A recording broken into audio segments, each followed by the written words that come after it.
Income and expenditure account के difference के बाद नेक्स्ट टॉपिक है बैलेंस शीट। तो बैलेंस शीट का टॉपिक हम बाद में करेंगे जब हमारे बैलेंस शीट वाले क्वेश्चन शुरू हो जाएंगे, क्वेश्चन नंबर 13 से। वहाँ पे बैलेंस शीट के बारे में डिटेल में पढ़ाऊँगी मैं। इसके बाद हम करते हैं इलिस्ट्रेशन नंबर 1। इलिस्ट्रेशन नंबर 1 में हमें रिसीट एंड पेमेंट अकाउंट दिया गया है और इसकी हेल्प से हमें इनकम एंड एक्सपेंडिचर अकाउंट बनाना है।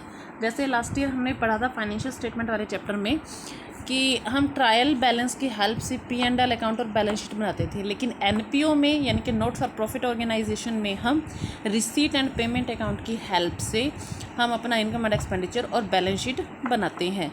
तो इसमें हम डिटेल में पढ़ेंगे अब कि जो हमारा रिसीट एंड पेमेंट अकाउंट है, रिसीट एंड पेमेंट अकाउंट हमारा कैश बुक ही होती है।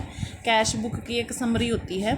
तो जैसे कैश बुक में डेबिट साइड में सारी रिसीट्स होती हैं और क्रेडिट साइड में सारी पेमेंट्स होती हैं, ठीक इसी तरह से रिसीट एंड पेमेंट अकाउंट में भी कैश बुक की तरह डेबिट साइड में सारी रिसीट्स हैं। लेकिन इसमें मेन बात ये है कि इसमें हमारी कैपिटल रिसीट्स और रिवेन्यू रिसीट्स दोनों होती हैं। पूंजीगत प्राप्तियाँ और आयगत प्राप्ति दोनों होती हैं।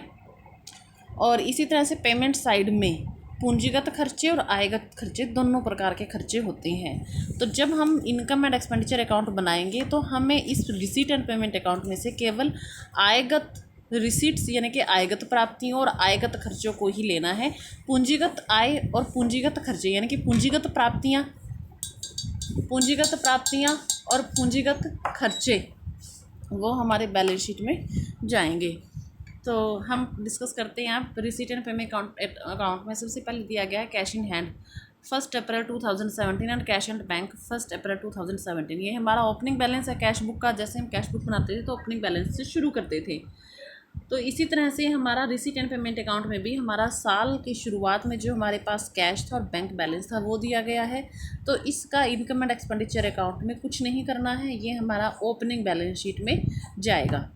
उसके बाद है सब्सक्रिप्शन में हमारा आयगत मद है यानी कि हमारी आयगत प्राप्ति है। हमें क्लब के सदस्यों से हमें